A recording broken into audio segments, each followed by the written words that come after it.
I ain't beats on 100, you heard?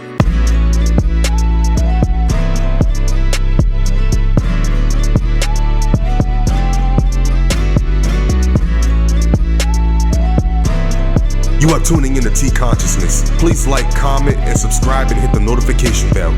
Thank you. What's going on social media?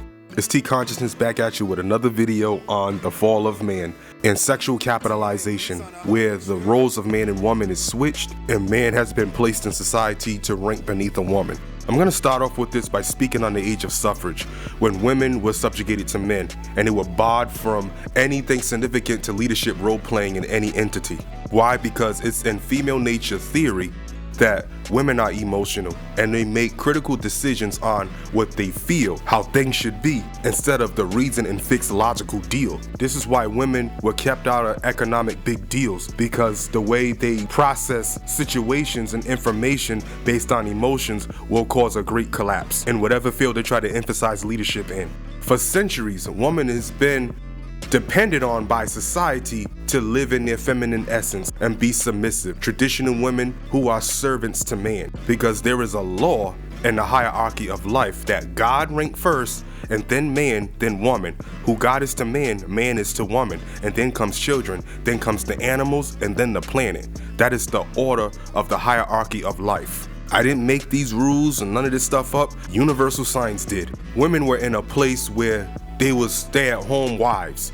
They did round-the-house work, cooking and cleaning, and nurturing children. And they was on-call assistants to do whatever their husband needed them to do, without question or debate or rebelliousness, and if she did, she got chastised. Women's role in the world ought to be feminine, loving, nurturing, pleasure man, and birthing a legacy. And be monogamous to one man, to remain in the essence of her purpose of design, and create a home to be a warm, comfortable, welcome place to dwell.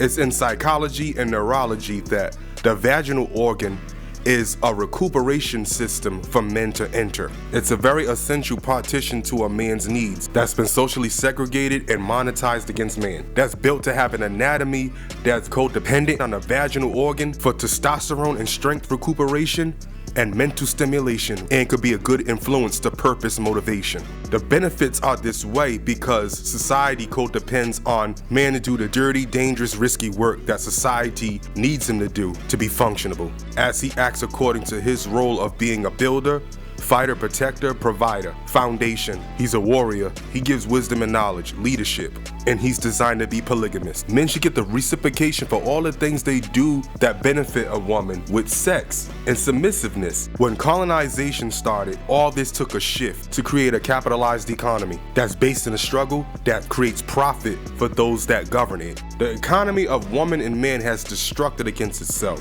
off the strength of constitution, religion, education, media, socioeconomics, and the feminist movement that freed women from what they called the age of suffrage because they wanted to be equal to man, and government gave them political privilege, civil privilege, to do things in the same offices that were governed by men. Women felt enslaved. Women felt like they didn't have a voice, they didn't have a right to do anything outside of their assignment as a woman way back then. And you see how progressive and how active and busy life was for a man, and how intriguing his activities he does that look risky and interesting to try out. They want to experience that too. To have equality in society with men, to have a level of human relevance to men when they were essential enough in the position they was in that keep our universe and society balanced. As we play our part and they did their part, but they want to get in our seat and get in our domain and do what we do. They want to get in the man's field. They want to step into a man's world of purpose assignments. And they want to be able to carry out those things to prove they have equality to man. But when they do those things, they naturally stray from their feminine essence, and they become undesirable to be wives to man. And then they get upset and they pretty much fathom what I call the MIG effect. M-I-G, misogynistic, intimidated, gay.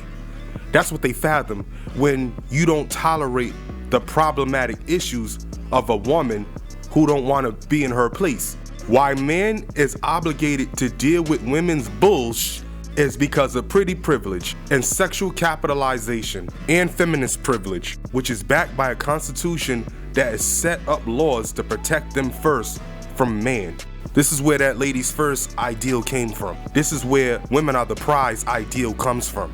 It's to remind a man that he should remain subjugated psychologically to a woman and serve her first, regardless of how problematic, regardless of how unethical she may be being, because we're programmed to pedestalize beauty more than we cherish manhood moral. And all the propaganda that civilizes how society functions now doesn't implement any empowerment to men to live in the essence of their masculinity and emphasize logic. When a man acts according to this, the woman would internalize it as he's misogynistic by his beliefs. He's emphasizing toxic masculinity because he's trying to take initiative on taking authority in his role of leadership. People that strongly believe that women are first, they run the world, and men should cater to women and do as they say and do the most to cater to them and serve them happiness and economic benefits without putting her in a position to earn it. You go about the relationship as she's the more important partition to reap the pleasure of their body. They also believe this women are the prize idea is backed by scripture that's really being misconstrued. Proverbs 18:22 says, "Whosoever findeth a wife findeth a good thing, and obtaineth favor of the Lord." What this means is, if you find a wife, it's a good thing to find a wife who is honorable to be a wife, because nowadays female nature could be wicked.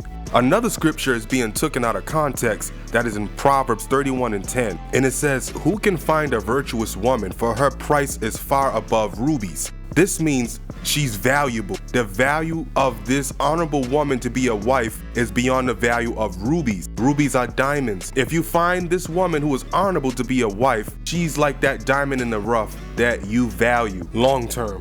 It doesn't solidify her value higher than that man. It just solidifies her value in herself as a woman that's found honorable to be a wife. Because good women like her are hard to find. So people that run with the misconception of these scriptures and believe the propaganda of society that deems women as the prize didn't have no productive father or male role model leadership in their life coming up. They only know life from a single mom space, which is based in emotionalism that plays a big part in why she was a single mother. To the son she raised that was conditioned into being beta simps that were fed guilt pills to keep them in psychological debt, to women who feel they are a damsel in distress from a bunch of turmoil that was caused by their own unethical thinking and human error that need to be saved by this guy by proving his love by taking risks that he doesn't have to take, because she wants to use him as a shield from accountability and self-work and a safety net to survive in and to use until she finds a better option. It's easy for beta simp men to get used by these type of women who got the strong independent mindset because they were taught that they don't need a man. But if you get involved with a man, you got to put him in a position to do the most to earn your time and attention and your body. And beta simps that was raised by a single mother who have these ideals on men buy into it. They give their mother their best effort to emotionally cater to her off the guilt strength of she brought them in this world, she'll take them out. So a beta simp is always fear-based and conditioned to how to survive with a woman, dealing with his single mother coming up. And he grows up and date women parallel to her nature. He naturally gravitates to women of her nature because that's all he knows. Be highly cautious in being avoidant of holding her accountable or challenging her unfair ideals he's presented with.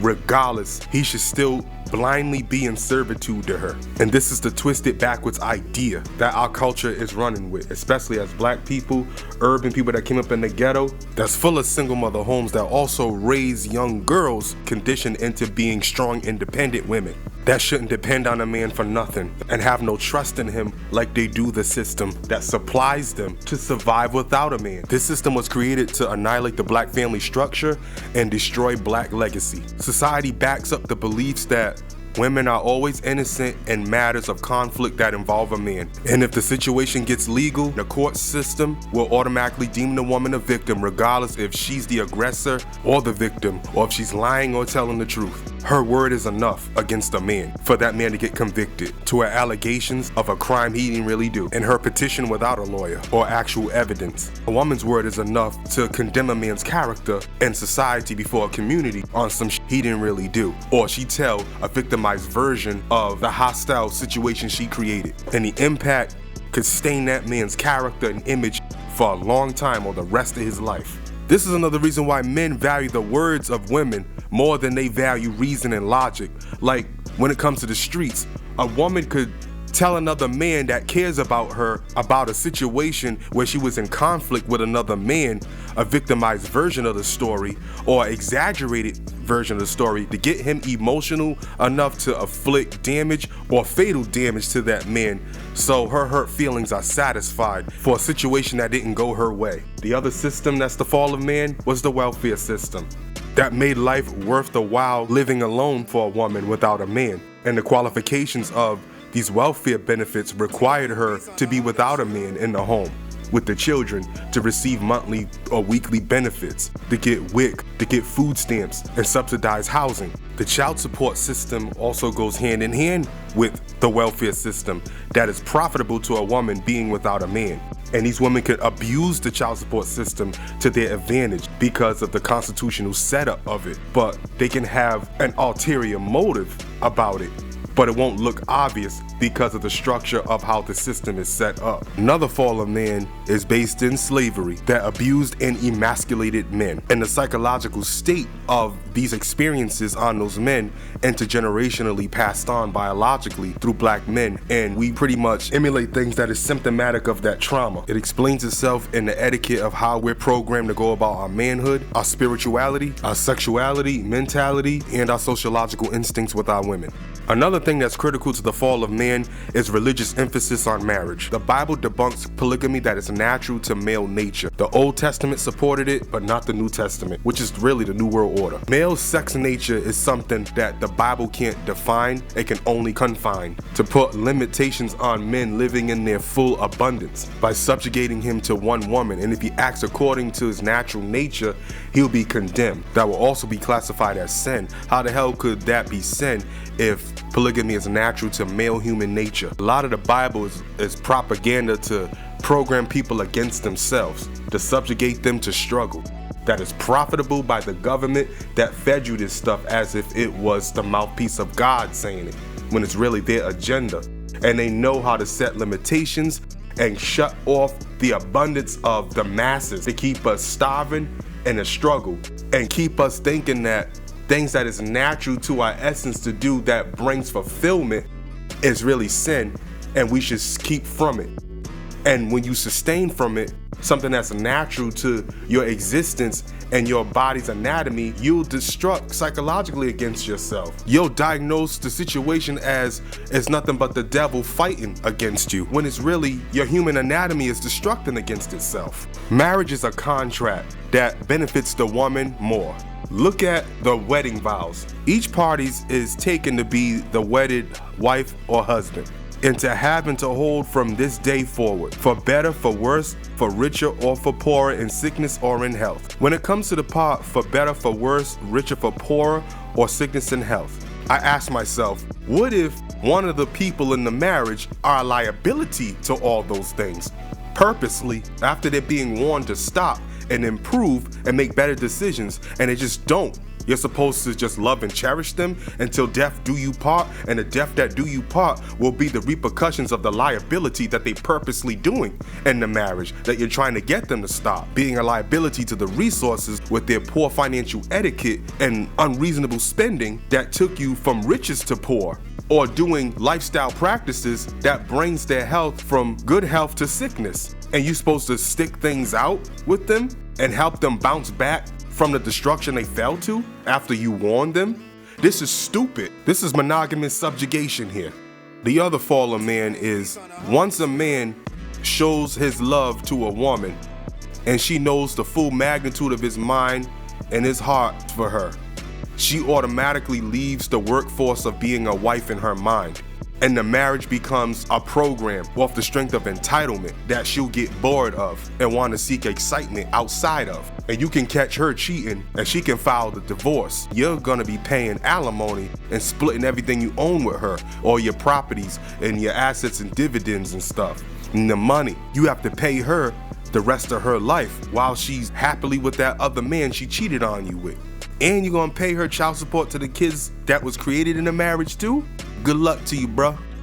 Because the flowers that decorated that wedding is really your funeral flowers, bruh. When I hear about men I know getting married, I feel like crying their funeral when I hear about it. And anyway, weddings highly exalt the bride. The bride is the star of the show anyway. And for a marriage to come together, the man has to do the most to put a woman in a space of safety to find it desirable to be a husband. And all the work you did to get her to be your wife is the same work you gotta do to keep her your wife.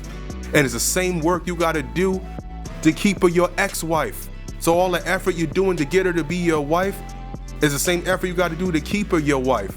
And you're still economically supplying her as if you're still with her, even in your divorce life with her.